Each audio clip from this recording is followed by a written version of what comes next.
ನಾವು ಎಲ್ಲ 2 ಗಂಟೆಗೆ ಸೇರಿದ್ದೀವಿ ಸರ್. 4 ಗಂಟೆವರೆಗೂ ಜನ ಹ್ಯಾಕ್ ಬಂತಂದ್ರೆ ನೀರು ನಡ್ಕೊಂಡು ಬಂತು, ಆದ್ರೆ ಯಾರಿಗೂ ಒಂದು ಬನ್ನದ ಕೊರತೆ ಆಗಿಲ್ಲ ಸರ್. ಜನ ಅದು ಬಹಳ ಸಂತೋಷ ಆಗ್ತದೆ. ಎಲ್ಲರೂ ಒಂದೇ ತರ ಸರ್. ಟೈಮ್ ಆದಂಗೆ ಪಲ್ಯ ಕಡಿಮೆ ಆಗುತ್ತೆ, ಸಾರು ಕಡಿಮೆ ಆಗುತ್ತೆ, ಕೊನೆಗೆ ಒಣ ಅನ್ನ ಮೊಸರು ಉಳಿದೀವಿ.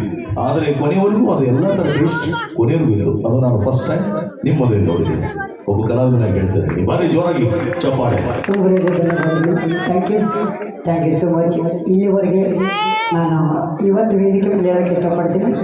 ಈ ಮೆಟ್ಟಲ್ಲಿ ಅಂದರೆ ಈ ಜಾಗದಲ್ಲಿ ಇಲ್ಲಿವರೆಗೆ ಬೆಳೆದಿದ್ದರ ಕಾರಣ ನಮ್ಮ ರವಿ ಕೋರೇಟವರು ಅವರ ಕಲಾತಂತ್ರದಲ್ಲಿ ನಾವು ಸಣ್ಣ ವಯಸ್ಸಲ್ಲಿದ್ದಾಗ ಕರ್ಕೊಂಡು ಅಡ್ಡಾಡಿ ವೇದಿಕೆಗಳ ಕಾರ್ಯಕ್ರಮ ಕೊಡಿಸಿ ಈ ಮೆಟ್ಟಿಗೆ ನಾನು ಬೆಳೆಸಿದ್ದೀರಿ. ತಮ್ಮ ಆಶೀರ್ವಾದ ಸದಾಕಾಲ ಹೀಗೆ. Thank you sir. ಹೇಳುವಂಥ ಮನಸ್ಸಿದೆ ಸರ್, ಅದು ದೊಡ್ಡ ಸರ್. ಅವ್ರು ಭಾಳ ಉಚ್ಚ ಮಟ್ಟಿಗೆ ಬೆಳೆದಿದ್ದಾರೆ. ಈಗ ನಿಮ್ಮ ಜೊತೆಗೆ ಬೆಳೆದಿದ್ದೀವಿ ಅಂತಲ್ಲ, ಅದು ದೊಡ್ಡ ಗುಣ, ದೊಡ್ಡ ಮನಸ್ಸಿಲ್ಲ ಸರ್. ಬರೀ ಒಂದು ಥ್ಯಾಂಕ್ ಯು ಸೋ ಮಚ್ ಅಂತ ಹೇಳುತ್ತಾ ಈಗ ಒಂದೇ ಒಂದು ಡೈಲಾಗ್ ಜೊತೆಗೆ ಒಂದು ಅಭಿನಯ ಮಾಡಿಬಿಡ್ತೀನಿ. ಅದ ನಂತರ ಕೆಲವೇ ಕ್ಷಣ ದಯವಿಟ್ಟು ಒಂದು ಸಾಂಗ್ ಮಾತ್ರ ನಮ್ಮ ಸ್ಪಾಟ್ಲೈಟ್ ಡ್ಯಾನ್ಸ್ ಅಲ್ಲಿ ಒಂದು ವಿಶೇಷವಾದ ಈ ಚಿತ್ರದ ರಾರ